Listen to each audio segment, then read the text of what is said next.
रातों रात कैसे कंगाल हो गई नोकिया कंपनी। किसी का वक्त बदलने में टाइम नहीं लगता, ये तो आप अच्छी तरीके से जानते हैं और मानते भी होंगे। कोई पल में रोडपति से करोड़पति बन जाता है तो कोई रोड पर आ जाता है। कुछ दिन पहले तक जिस कंपनी का सूरज आसमान की बुलंदियों पर पाया जाता था, वो पलक झपकते ही गर्त में चला गया। यहाँ तक कि लोग उसका नाम तक भूल गए। ऐसी ही कई बड़ी कंपनियों की बात करने वाले हैं हम आज के इस वीडियो में, जिनका नाम और ब्रांड लोगों के सर चढ़कर बोलता था और आज लोग उनका नाम तक भूल चुके हैं। तो चलिए बिना देर किए शुरू करते हैं मशहूर कंपनियों के अर्श से फर्श तक की पूरी कहानी। Number 1, Nokia. अगर आप 90s और 2000s के जमाने से हैं तो अपने हाथ में नोकिया का फोन जरूर पकड़ा होगा। एक जमाना था जब मोबाइल का मतलब ही नोकिया होता था। आज भले ही मार्केट में काफी सारी कंपनियां आ चुकी, एक से बढ़कर एक स्मार्टफोन्स आ चुके हों, पर जो एहसास नोकिया का ब्लैक एंड व्हाइट सेट हाथ में पकड़ने से आता था वो अब मिसिंग सा हो गया है। सैमसंग, वीवो, MI जैसी कई कंपनियां बजट सेगमेंट पर अपना कब्जा जमाए हुए हैं, तो एप्पल ने हाई क्लास को अपना टारगेट बनाया हुआ है। नोकिया ने अपना पहला फोन 1965 में लॉन्च किया, जिसका वजन था 10 किलोग्राम। इसके बाद उसने दूसरा फोन लॉन्च किया जो कि वजन में हल्का था। इसके बाद लगातार कई सालों तक नोकिया ने एक के बाद एक नए फोन्स लॉन्च किए और मोबाइल फोन आने के बाद तो नोकिया इस इंडस्ट्री का बेताज बादशाह बन गया। नोकिया ने भारत के 70% फोन मार्केट को कैप्चर कर लिया था।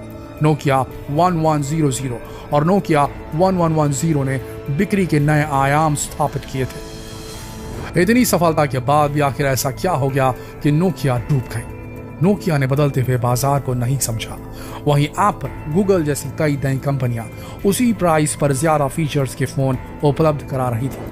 खासतौर पर गूगल ने एंड्रॉइड प्लेटफॉर्म लॉन्च करके मोबाइल फोन सेक्टर में क्रांति ला दी थी। उसके बाद से सारी कंपनियां एंड्रॉइड के लिए ही ऐप डिजाइन कर रही थी और एप्पल के अलावा किसी और कंपनी ने अपना ऑपरेटिंग सिस्टम लॉन्च करने की हिम्मत तक नहीं दिखाई थी। माइक्रोसॉफ्ट ने कोशिश की पर हार कर उसे भी अपनी कंपनी बेचनी पड़ी।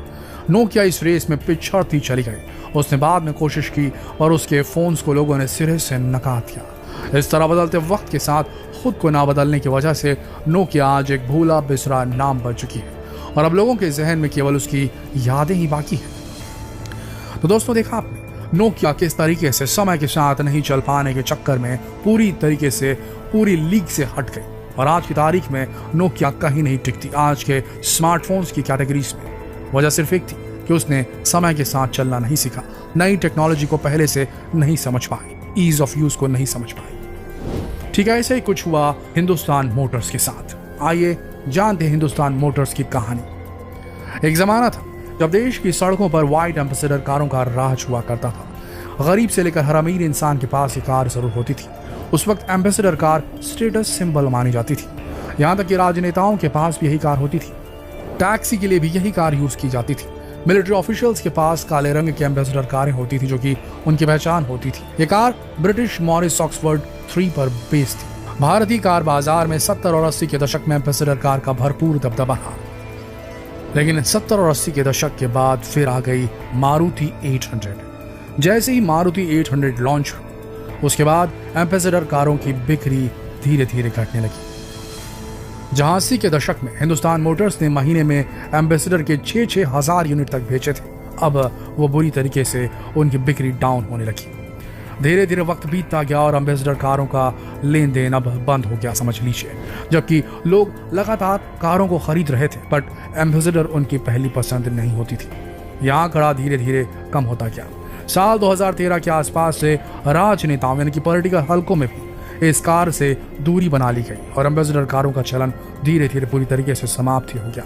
सन 2014 में इस कार की बिक्री इतनी कम हो गई, एम्बेसडर कारों की बिक्री इतनी कम हो गई कि कंपनी बुरी तरीके से घाटे में चली गई और उसके बाद इस कार का प्रोडक्शन बंद कर दिया गया। अब हिंदुस्तान मोटर्स ने एम्बेसडर के अच्छे दिन वापस आने की सारी उम्मीदें छोड़ दी हैं। हिंदुस्तान मोटर्स को लेकर ऑटो एक्सपर्ट्स का यह मानना था कि एम्बेसडर कोई बड़ी ऑटो कंपनी खरीद ले, और हुआ भी है। भारत के प्रधानमंत्री से लेकर आम आदमी तक की कार रही एम्बेसडर को फ्रेंच कार कंपनी पीजियोट ने खरीद लिया। सीके बिरला ग्रुप के मालिकाना हक वाली हिंदुस्तान मोटर्स ने यह सौदा केवल 80 करोड़ रुपए में किया। इस तरह कभी सड़कों पर राज करने वाली ये कंपनी बदलते वक्त के साथ खुद को न बदल सकी और यादों का हिस्सा बनकर यहाँ रह गई। इसी के साथ आपको एक इंटरनेशनल ब्रांड के बारे में बताते हैं जिसकी कहानी अब भूली बिसरी हो चली है। नाम है इस कंपनी का ब्लॉकबस्टर।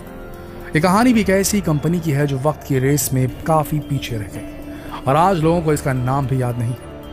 90 के दौर में ये अमेरिका की सबसे बड़ी कंपनी हुआ करती थी। इसका काम था लोगों को मूवीज और वीडियो गेम के कैसेट्स प्रोवाइड करना। एक वक्त ऐसा भी था जब इसके पास 9,000 आउटलेट और 84,000 वर्कर्स थे और 65,000 रजिस्टर्ड कस्टमर्स भी थे। इसके बाद मार्केट में एक नया खिलाड़ी आया, नेटफ्लिक्स। उस वक्त ये बहुत ही छोटी सी कंपनी थी। उस वक्त नेटफ्लिक्स इनके पास आया, वो इनके साथ कोलैबोरेट करना चाहता था, लेकिन इन्होंने उससे हाथ मिलाने से इनकार कर दिया और आगे चलकर यही इनकी सबसे बड़ी गलती साबित हुई। नेटफ्लिक्स और ब्लॉकबस्टर दोनों एकदम अलग तरह से काम करते थे। जहां नेटफ्लिक्स कस्टमर ऑनलाइन कंटेंट लेकर उनसे रिव्यू कलेक्ट करता था और फिर अपने काम में इंप्रूवमेंट करता था, वहीं ब्लॉकबस्टर की अलग ही सोच थी। उसे लगता था कस्टमर वही देखेगा जो हम उसे दिखाएंगे। वो अपने आप को बेस्ट सर्विस प्रोवाइडर समझते थे और कस्टमर की राय उनके लिए कोई मायने नहीं रखती थी। इसके अलावा नेटफ्लिक्स में आपको मंथली और ईयरली सब्सक्रिप्शन का ऑप्शन भी मिलता है, जिसमें कस्टमर का सब्सक्रिप्शन खत्म होते ही उनका नेटफ्लिक्स बंद हो जाता है। वहीं ब्लॉकबस्टर कस्टमर को एक कैसेट देता था। अगर कस्टमर उससे टाइम पर नहीं लौटा पाते थे तो उन्हें 15% एक्स्ट्रा चार्ज देना पड़ता था। यहाँ तक कि ब्लॉकबस्टर ने अपनी ही डेवलपमेंट टीम की बात भी नहीं मानी। उनकी टीम को भी इस बात का अंदाजा था कि आने वाला वक्त ऑनलाइन कंटेंट का ही होने वाला है। टाइम चेंज हुआ और मार्केट में कैसेट्स की डिमांड कम हो गई। इंटरनेट ने हर जगह कब्जा कर लिया और मार्केट में नेटफ्लिक्स के साथ अमेजन प्राइम और एप्पल टीवी जैसे कई और धुरंधर भी आ गए। लेकिन ब्लॉकबस्टर अभी तक अपने कैसेट के पुराने ढर्रे को ही खींच रहा था और अब ब्लॉकबस्टर के लगभग आधे से ज्यादा कस्टमर स्विच कर चुके थे। 2000 तक आते आते सेल्स इतनी ज्यादा डाउन हो गई कि ब्लॉकबस्टर ने मार्केट से अपना बोरिया बिस्तरा समेटना ही बेहतर समझा और इस तरह एक और कंपनी वक्त के साथ पूरी तरीके से डूब गई। अब बात करते हैं जेरॉक्स ऑल्टो की। आपको याद है बचपन में जब हम फोटो कॉपी करवाने जाते थे तो हम दुकानदार से बोलते थे भाई इसका जेरॉक्स निकाल दो। असल में उस वक्त जेरॉक्स कंपनी इतनी ज्यादा फेमस थी कि लोग फोटोकॉपी को जेरॉक्स ही कहते थे। जेरॉक्स सिर्फ एक कॉपी मशीन नहीं थी, बल्कि वही कंपनी है जिसने सबसे पहले GUI बेस्ड कंप्यूटर से इंट्रोड्यूस करवाया था। उस वक्त जेरॉक्स कंपनी के मालिकों को खुद भी नहीं पता था कि उनकी टेक्नोलॉजी आगे चलकर कितनी काम आने वाली है। ये डिवाइस उनके पास 1 मार्च 1973 में ही आ गई थी। उस वक्त किसी को ये समझ ही नहीं आया कि आखिर यह है क्या। यहाँ तक कि कंपनी के लोग ही इसे नकार रहे थे। इसके बाद काफी लंबी बहस के बाद ये डिसाइड किया गया कि इसका प्रोडक्शन कम लागत में जल्दी से जल्दी कर सके, उसे प्रोजेक्ट दिया जाए, जिसे PARC पार्क यानी कि पालो ऑल्टो रिसर्च सेंटर ने एक्सेप्ट कर लिया। जब इसकी टेस्टिंग की बात आई तो उनके दिमाग में सबसे पहले जो नाम आया वो था एप्पल, क्योंकि उस वक्त एप्पल एक स्टार्टअप कंपनी थी। तो उन्होंने सोचा कि क्यों ना कम लागत में इन्हीं से ये काम करवा लिया जाए। ये वही टाइम था जब स्टीव जॉब्स जेरॉक्स से सबसे पहले कॉन्टैक्ट में आए थे। इसके बाद हुई डील में एप्पल ने अपने 1000 शेयर PARC को दिए, जिसके बाद स्टीव को PARC के मेंशन में आने की परमिशन मिली। और जब स्टीव ने GUI को देखा तो वो समझ गए कि आने वाला ये फ्यूचर है और वो अच्छी तरह समझने के लिए डेली वहां आने लगे। लेकिन आगे चलकर PARC और जेरॉक्स में मतभेद हो गया और 1981 में उन्होंने GUI को माइक्रोसॉफ्ट और एप्पल को बेच दिया। और आज तक किसी को नहीं पता था कि ये उनकी नहीं बल्कि जेरॉक्स की इन्वेंशन थी। और आज उसी टेक्नोलॉजी के दम पर माइक्रोसॉफ्ट और एप्पल टेक्नोलॉजी की दुनिया पर राज करते हैं और जेरॉक्स आज एक भूली बिसरी कंपनी बन चुकी है। तो दोस्तों देखा आपने, जो लोग समय के साथ नहीं बदले और मौके का सही फायदा नहीं उठाया उनका हश्र क्या हुआ। उम्मीद है ये वीडियो आप सबको कुछ नई सीख देने में कामयाब हुआ होगा।